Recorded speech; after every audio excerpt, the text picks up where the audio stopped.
ses besoins.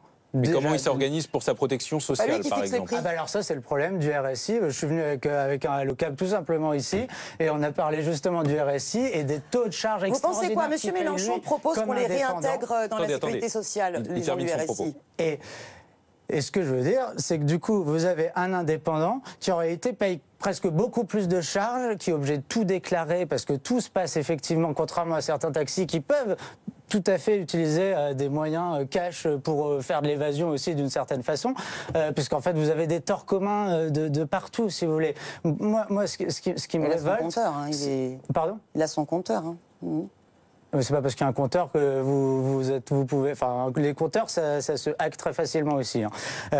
Moi, ce qui m'importe, c'est de dire il faut changer la loi, parce que, je cite du Frédéric Bastiat, l'esclavage, la restriction, le monopole trouvent des défenseurs non seulement dans ceux qui en profitent, mais encore dans ceux qui en souffrent.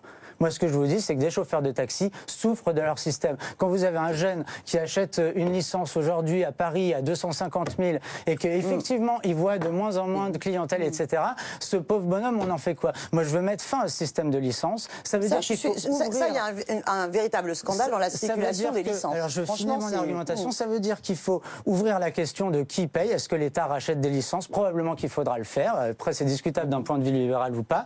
Mais ce qui m'importe, c'est qu'on mette fin à ce système d'organisation par la loi, de la façon dont on organise les transports entre personnes.